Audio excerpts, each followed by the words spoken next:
Halo semua, selamat sore. Nama saya Eri Farid.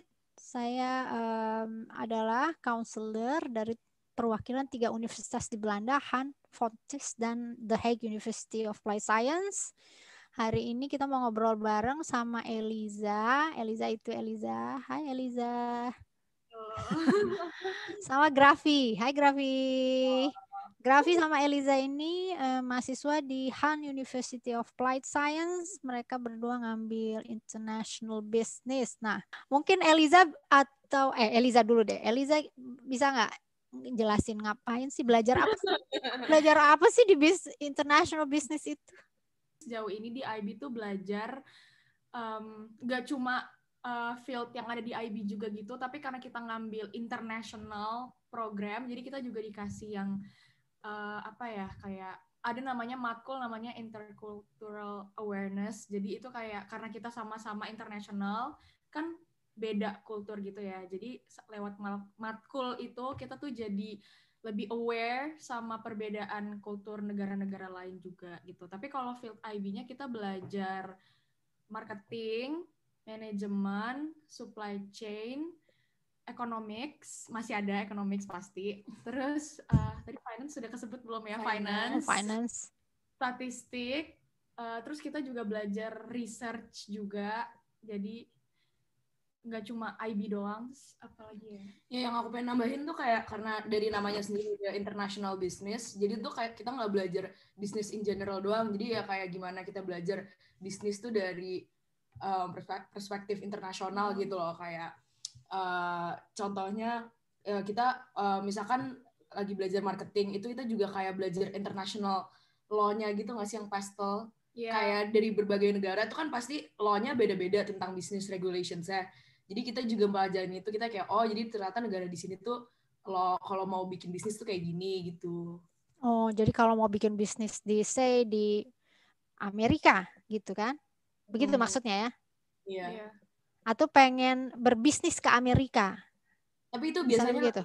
Project sih, kayak nanti di project kita di-assign, kita mau misalkan case study-nya mau bikin bisnis di negara apa, terus nanti kita harus research di negara itu ada kayak law-nya gimana, terus mereka tuh habit-nya gimana. Iya, behavior-nya gimana, orang-orang di sana sukanya lifestyle-nya gimana gitu.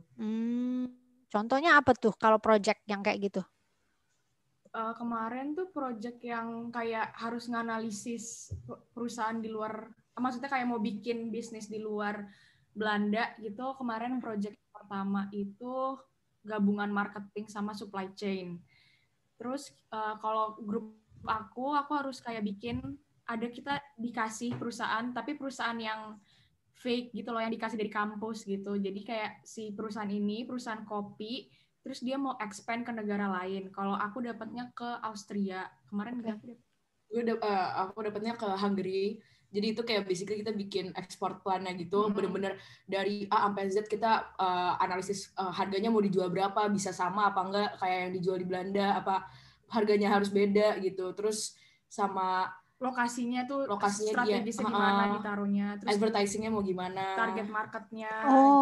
Oke. Sampai ke advertising segala ya. Bener-bener sedetail itu sih kalau aku bilang kemarin. Ya David kayak bener-bener kayak mau bikin bisnis beneran di Hungaria gitu. Itu makanya yang sebenarnya aku lebih suka karena belajar grup gitu kan, jadi lebih fokus gitu, terus lebih gampang baur sama international student saya juga karena kayak ya kan intens bener-bener. Kalau project tuh 6 minggu kan ketemu tiap minggu ketemu gitu, harus berapa jam, 5 jam ngerjain, kayak capek tapi kayak seru aja gara-gara ya jadi lebih deket aja sama teman-temannya, kayak lebih gampang lah deket sama ini jatuhnya gara-gara intens aja kayak kerja bareng terus gitu. Jadi grupnya tuh dipilihin dan dari berbagai macam nationality ya? Iya. Nah itu mungkin kenapa cuman? Pas lagi corona kayak gini, jadi kelas kita kebanyakan orang native Belandanya. Oke. Kesulitan nggak komunikasi sama mereka? Pas awal-awal iya, karena mereka lebih suka ngomong satu sama lain tuh pakai Belanda pas awal-awal. Iya, tapi kayak lama-lama mereka ngerti juga, terus kayak sekarang udah biasa aja sih, kayak baur-baur aja. Mungkin komunikasi yang lebih banyak, lebih diverse gitu itunya, orang-orangnya. Iya, nationality-nya. Nah itu bedanya mungkin itu yang menjelaskan sedikit bagaimana bedanya applied science dengan research ya. Kalau applied science kan banyak project dan projectnya itu projectnya bisa juga dapat dari company nggak selain dari so far bagaimana? Kemarin tuh kita ada project juga yang nganalisis company asli gitu. Iya, company asli itu juga ada. Kita tuh ya antara juga sih sebenarnya based on company asli sama kita benar-benar kayak field research gitu. Atau enggak ya company dari buatan kampus. Sekolah, ya, buatan sekolah. Ya walaupun case-nya mirip-mirip kayak beneran banget gitu. Jadi kalian mempelajari semua aspek tuh ya berarti marketingnya, finance-nya gitu ya? Iya. Law-nya, hukumnya. Projectnya tuh tiap period gitu. Jadi kayak misalnya period 1 marketing sama supply chain, period 2 nanti manajemen, finance, statistik gitu. Begitu. Oke. Misalnya kalau misalkan kita habis dapat pembelajaran subjek marketing gitu, itu kita langsung aplikasiin ke project di period itu juga. Jadi kayak ya bener-bener ngerti banget lah, kayak walaupun ya awalnya kayak aduh ini apaan sih, kayak bingung gitu. Iya, pas awal kayak bingung. Tapi ya lama-lama kayak itu nge-benefit ke exam. Iya, subjek yang kita lagi pelajarin di period itu juga. Oh, ya. Jadi kalian langsung ngerjain marketingnya tuh gimana sih? Bikin marketing plan gitu ya? Marketing strategi marketingnya benar-benar diaplikasiin ke case study tersebut. Oke. Nah, itu semester 1 tuh ya. Kalian belajar semuanya berarti kan ya? Iya. Ini kalian semester berapa sih sekarang? 2 ya? 2. Terus nanti tahun kedua bagaimana tuh? Kalau tahun kedua pelajarannya? Tuh kita bakal ada specification penjurusan ke subjek yang kita benar-benar mau gitu. Itu ada 4 subjek, supply chain, marketing, manajemen, sama finance yang bisa dipilih. Oke. Nah, rencananya Eliza ngambil apa? Aku sih masih bingung antara marketing sama supply chain, tapi kayaknya lebih ke supply chain. Lebih ke supply chain-nya. Sama, Grafi juga? Kenapa pengen supply chain? Karena teorinya tuh nggak terlalu banyak juga, dan teorinya tuh lebih bukan logika, cuma yang bisa kita lihat tiap hari gitu loh. Karena tentang kayak distribusi, jadi kita kan bisa lihat tiap hari gitu. Terus ada hitung-hitungannya juga, jadi nggak semuanya teori gitu. Oh, oke. Kalau di Indonesia kan juga supply chain tuh masih jarang banget ya. Kayak iya sih, setuju. Gitu. Jadi ya kayak ya kedepannya juga pasti bakal lebih berguna di Indo. Nah, setelah ambil spesialisasi, kalian hanya mempelajari misalnya supply chain. Kalian hanya belajar supply chain, semua aspek mengenai supply chain gitu ya? Kalau udah di second year, ya harusnya gitu sih. Oke. Terus tahun ketiga gimana? Nah, itu intern sama exchange sudah. Bisa pilih exchange, bisa pilih minor. Nah, apa tuh? Exchange apa tuh minor? Bisa dijelasin nggak tuh? Exchange kita nanti pilih kampus yang kerjasama sama Han, terus di fakultas apa aja Han kerjasama, terus nanti kita bisa pilih mau yang jurusan apa atau ngambil bukan fakultas kayak matkul apa aja dari fakultas itu yang bisa kita ambil di exchange itu. Kita bisa 7 kan ya?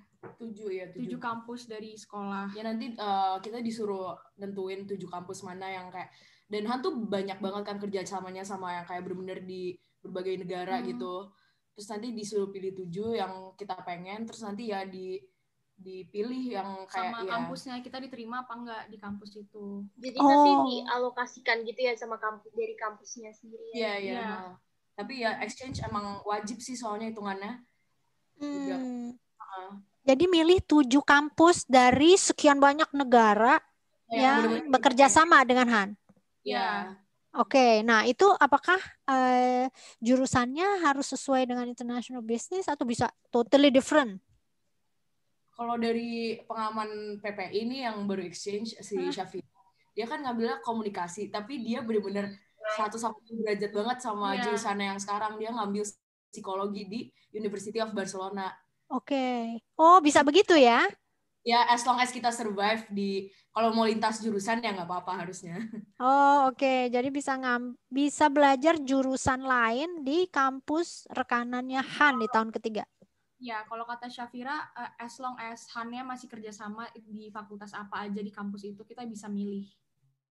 Oke. Di exchange tuh ya bener-bener kayak serius gitu loh kalau di Han, bukan kayak exchange yang cuma beberapa bulan gitu, karena emang bagian dari program studi juga. Ya, 6 bulan. Cuma kalau nggak dapat exchange bisa ngambil minor. Minor itu bisa di Han atau di kampus lain yang ada di Belanda. Oke, minor itu di Han, tapi di program studi lain gitu, di jurusan lain. Ya, kayak contohnya di Han itu ada Business Studies atau China Studies, aku lupa nama fullnya. Cuma kan kayak nggak ada tuh di Han jurusannya, maksudnya jurusan apa? Secara jurusan yang official gitu kan di Han nggak ada, di minornya ada gitu. Minor tuh kayak pendalaman aja sih. Kalau misalkan kita emang nggak mau ngambil exchange, kita sama 6 bulan itu belajar jurusan yang kayak nggak official di Han, tapi dia emang kan nge-provide jurusan-jurusan. Ya misalnya kayak ada minor apalagi ya, tiba-tiba ada minor tata boga gitu, itu kita bisa ngambil itu sebenarnya. Boleh ngambil itu. Oh. Belajar yaudah deh kayak mager exchange, udah ngambil masak aja yang penting dapat kredit, itu bisa gitu. Ya, siapa tahu mau bikin bisnis boga gitu kan ya. Han minornya bisa ngambil di The Hague gitu misalnya bisa. Oh, bisa begitu juga ya. Pengalaman aja sih. Oke. Nah, terus habis itu internship ya? Iya. Internship ya. Nah, ini pertanyaan mengenai internship juga suka banyak tuh. Kalian bagaimana caranya nyari internship kalau dengar dari senior-senior? Pakai LinkedIn katanya yang paling update. Yes. Ya, akhirnya dia baru ketemu dapat intern juga di Amsterdam di company Ford. Itu dia nyari dari Desember gitu, terus dia tuh ngelewatin tahap interview, terus bikin CV, terus interview, terus akhirnya baru diterima. Ya, itu bagian dari learning process sih di Applied Science. Bagaimana mencari pekerjaan gitu kan? Paling ya bikin CV sama motivation letter sih yang paling crucial gitu. Oke. Nah, kalau tahun keempat itu kan sebelum graduation project yang internship juga, itu kalian ngapain tuh yang semester pertamanya? Nah, itu kalau fourth year itu nanti semester pertamanya masih ada pembelajaran kayak biasa tuh 6 bulan, namanya G-Cluster, itu kita masih dapat pelajaran-pelajaran biasa, baru nanti itu kan dari September sampai Februari ya. Nah, Februarinya kita intern lagi. Sambil graduation project ya. Oke, nah terus aku mau tanya satu lagi nih mengenai international business. Kalau di Han itu kan wajib belajar bahasa Eropa. Ya kan? Ada apa aja tuh? Bisa ceritain nggak? Ada bahasa apa aja tuh? Belanda, of course, terus Spanish, Jerman sama Prancis. Prancis itu semua dari level intermediate. Dari beginners ya. Semua beginner.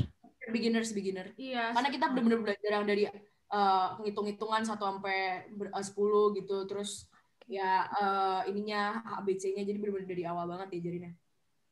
Ya, yang paling populer ya biasanya Dutch sih, yang kalau orang-orang Indo tuh ininya kayak yang biasanya paling banyak diambil tuh Dutch, tapi kayak nggak tahu kenapa kita pilih Spanish aja. Hopefully. Kalau Spanish. Belanda. Oke, jadi summary-nya nih. Kenapa nih, aku mau nanya Grafi dulu, gimana? Kenapa Grafi kok ambil international business sih? Karena nih, kalau aku dari dulu aku tuh udah tahu aku pengen kuliah kayak yang terkait sama bisnis gitu. Tapi aku tuh nggak mau kuliah bisnis in general doang. Nah, kan Han nge-provide international business nih.